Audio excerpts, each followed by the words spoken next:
66% of United States residents' public water is fluoridated. It is known to have tremendous effects on bone cancer, joint problems, bone weakness, lowered estrogen and testosterone levels, and dental fluorosis, which is yellowing of the teeth and pitting in the enamel.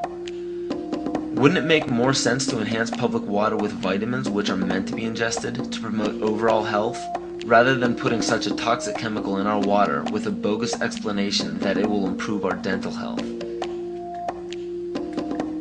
We now know that fluoride causes more dental problems than it solves.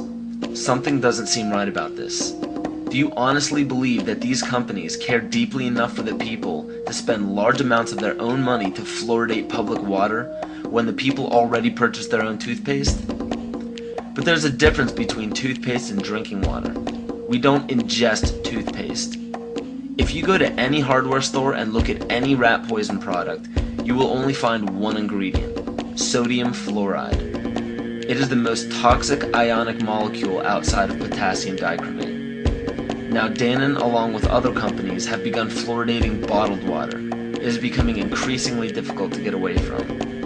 And the fact that fluoride is also used in many prescription antidepressants shows that it eliminates aggression and motivation in people. Fluoride, to my knowledge as a physician, has absolutely no biological benefit whatsoever. But one of the significant things is that the Russians carried out all sorts of experiments on the people living in the Gulag. One of them, of course, was to fluoridate the water. Why? You fluoridate the water, why people are not as aggressive as they ordinarily would be. In fact, what is the active ingredient in Prozac that is so widely distributed in America today? Why, it's a fluoride compound.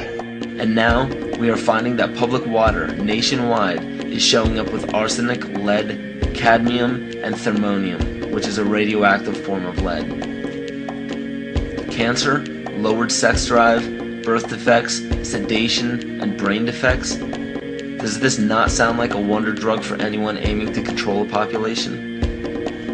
It's quite astonishing, Paul, the degree to which environmentalists have not been educated about fluoride. You know, people have an unconscious trust in their doctor or their dentist, and if you can persuade doctors and dentists that fluoride is safe and good, then you're able to reach the rest of the nation. People believe their doctors and dentists, and that was a way of promoting fluoride for Bernays. Fluoride was killing their cattle, destroying their crops.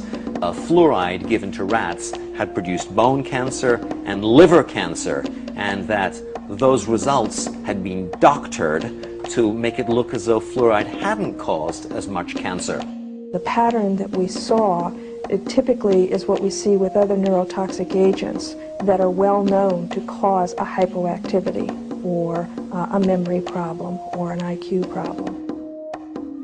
When I first presented the results of these studies, one of the individuals sitting and listening to the results, he says, "Do you have any idea what you're saying?" And he says, "You're telling us that we're reducing the IQ of children." And basically I said, yes.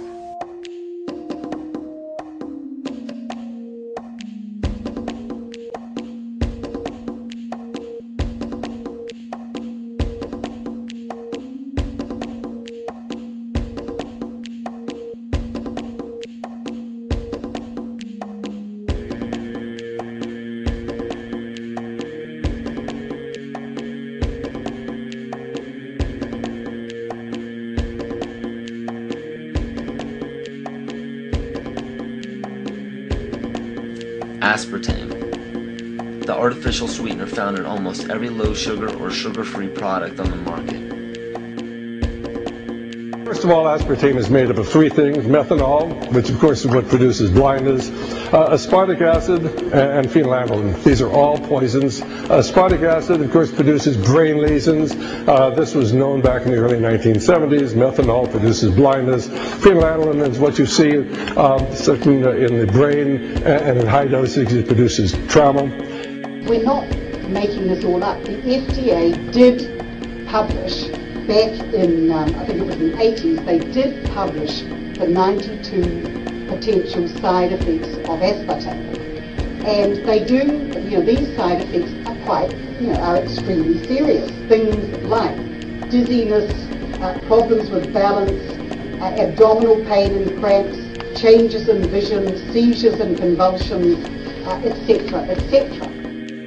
Yet despite all of these harmful effects, Donald Rumsfeld pushed it out into the stores in over 5,000 products when he was CEO of Searly, the company that manufactured aspartame.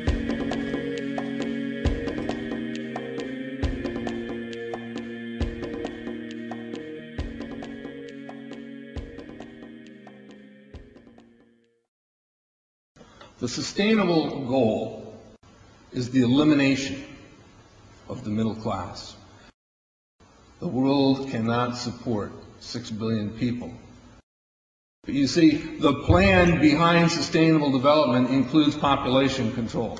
It's a program for land use control, education control, and population control. The leaders of the sustainable movement say that the world's human population should not exceed 500 million people. That's a 93% reduction of today's population levels.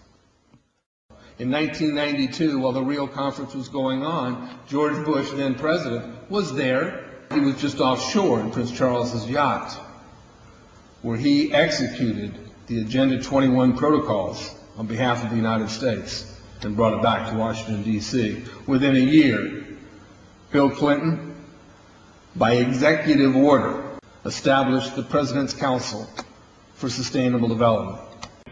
In 1996, Bill Clinton set up the President's Council on Sustainable Development. One of the dictates of Agenda 21 is that every country in the world is to set up a national council to oversee the implementation of Agenda 21.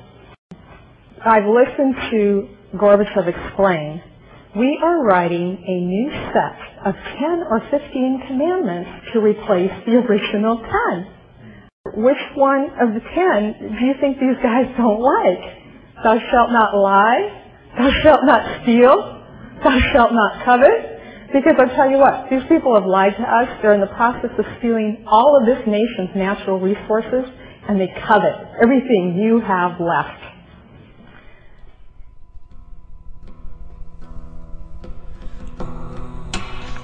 To explain the map, the red are areas that are to be off limits to human beings.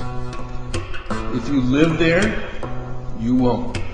The yellow areas are the areas for major control of all human activity.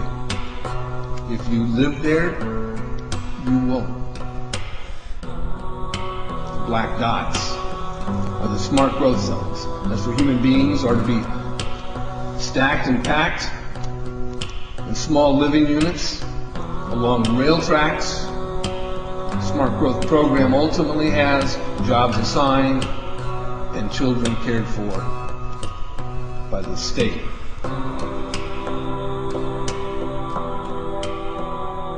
And in conjunction with Codex Alimentarius, food will be limited and water consumption will be decreased to 10 gallons per day per person. That is over a 90% reduction in people's average daily water consumption. And along with shortages of food and water, the food we will be provided with will be genetically manipulated and nutrient deficient. Genetic manipulation of food causes complications in metabolizing and utilizing food for energy. In June of 2003, scientists reported that the gene sequence of the inserted genes into crops had actually changed their order. They had re-scrambled. So the genetic inserts are not stable. Another laboratory confirmed this and found that it had changed in the same varieties in different ways that they had tested. So not only is it unstable and changing, it's not even uniform in the way it's changing. This is incredibly dangerous. Nutrient deficiencies due to Codex's planned vitamin and mineral ban will cause billions of preventable diseases. Both of these will ultimately lead to billions of deaths.